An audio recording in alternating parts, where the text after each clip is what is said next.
Every week, I try to go live on one of the 5 pillars of business as I see them to try and help garage owners be more successful in business.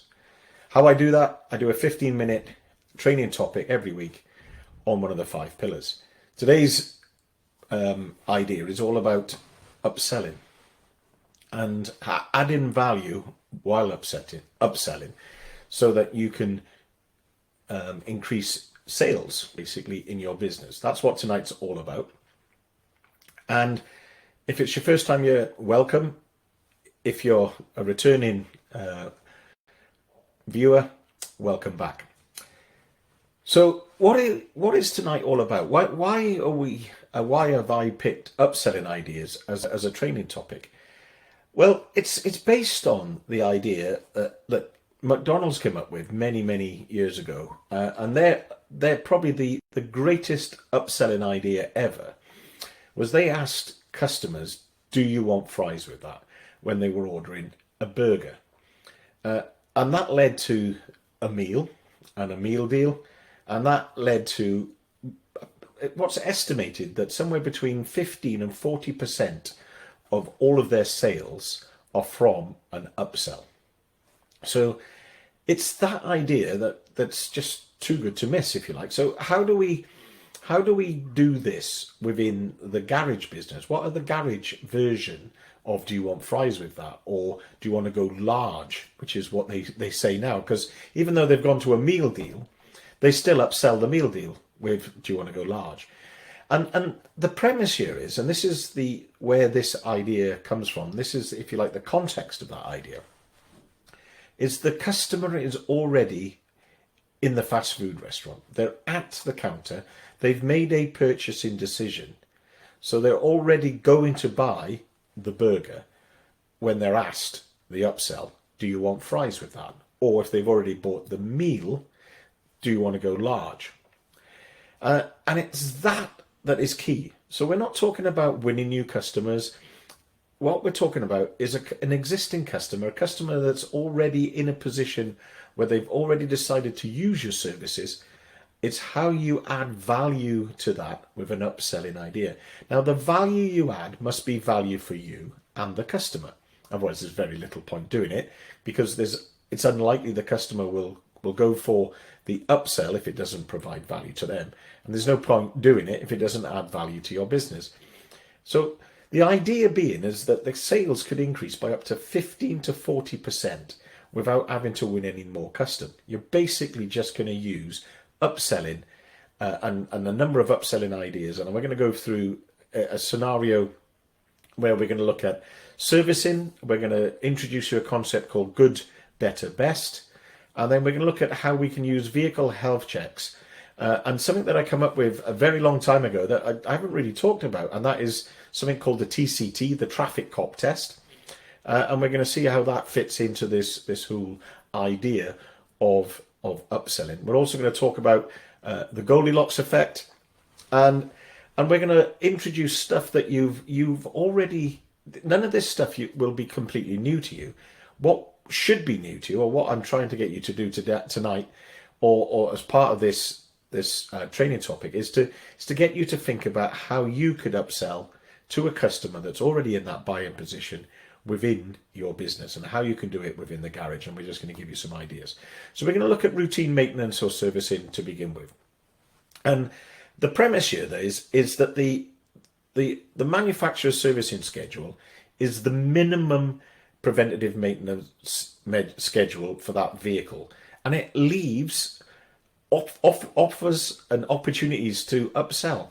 Now, you could be looking at a slightly older vehicle. You could be looking at a vehicle that has less than ideal use, or you could be looking at a vehicle that's on a conditional based servicing schedule. So they all provide opportunities to upsell.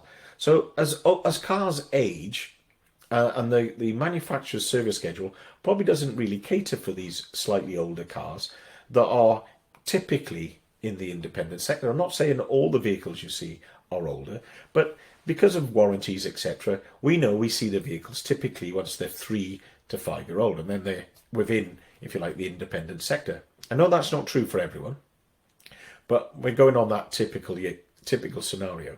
And once they become older, there are more opportunities to upsell on routine maintenance. We also have less than ideal use. So we could have vehicles that are used an awful lot, so some of our fleet customers, or we could have vehicles that are used very infrequently, and we all have customers like that. They could be elderly, or for whatever reason, the vehicle's second car gets used very infrequently.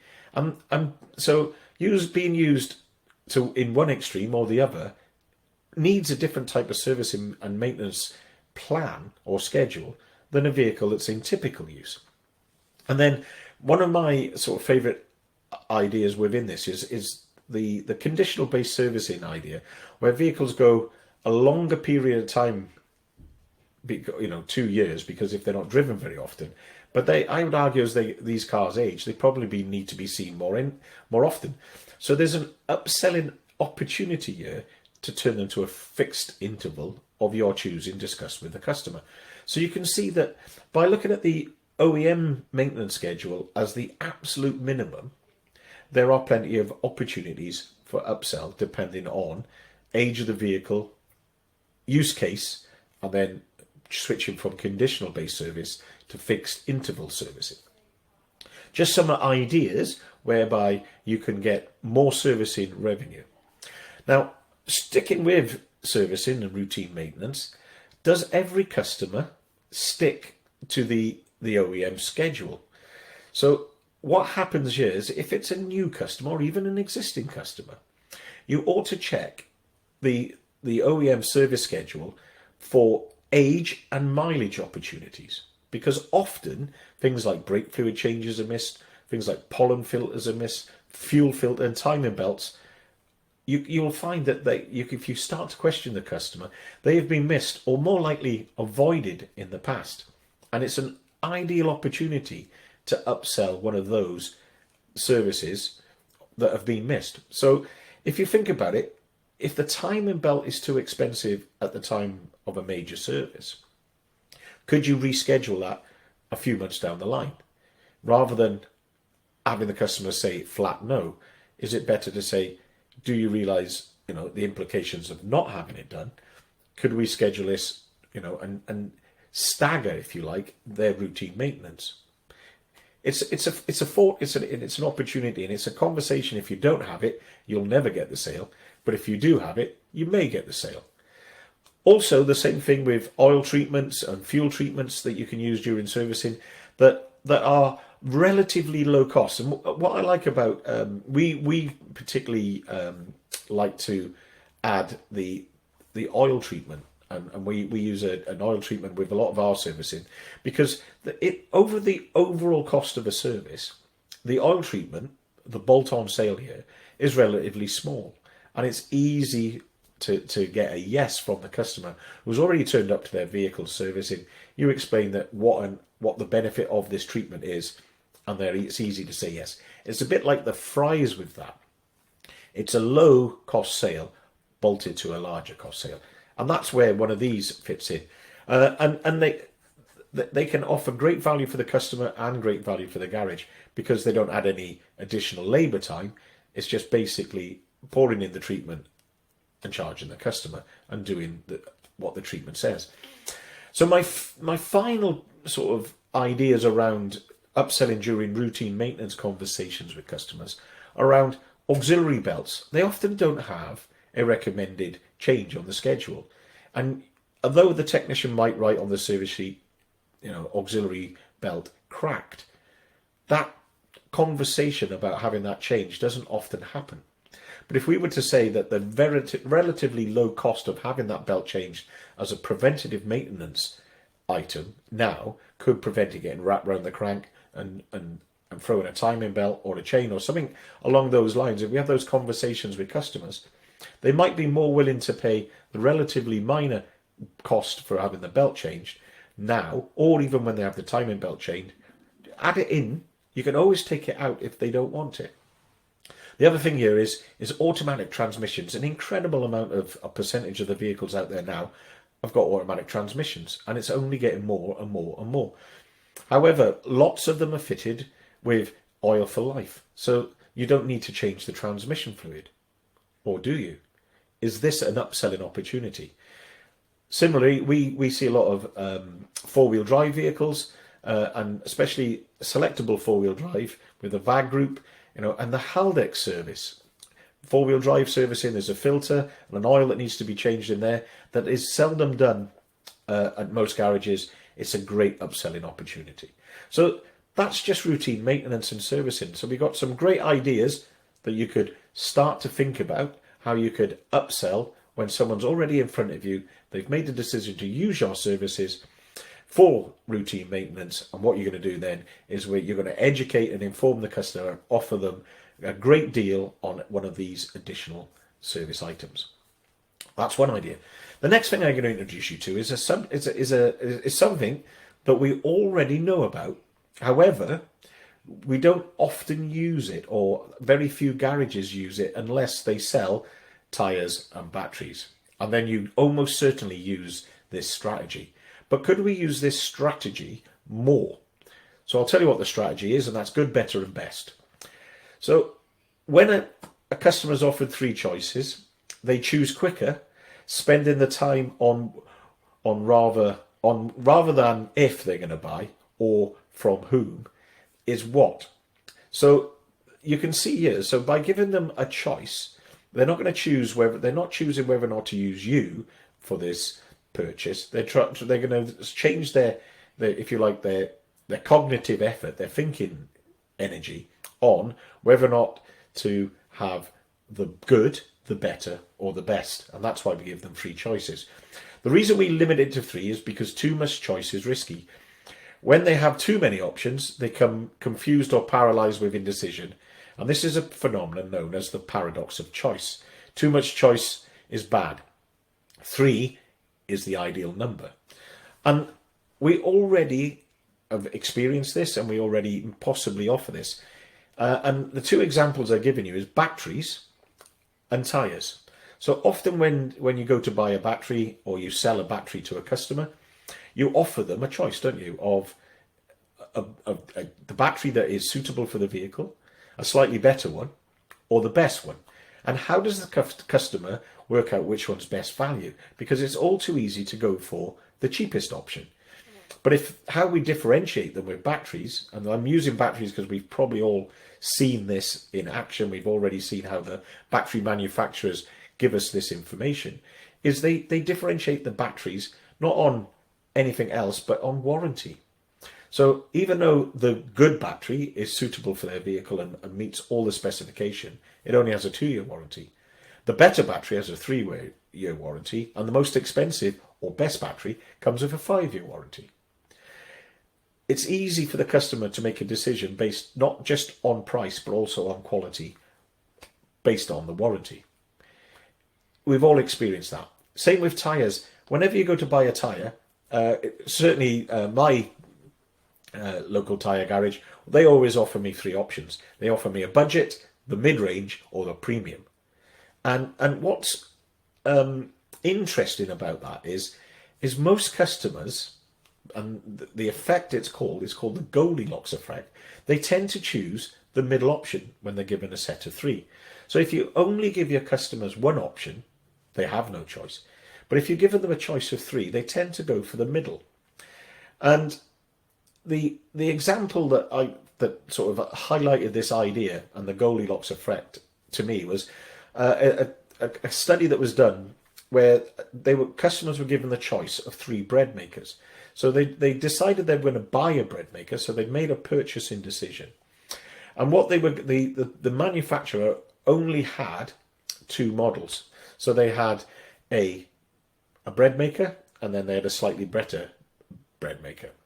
And what they did, they introduced an all bells and whistles high-end model, which cost £429.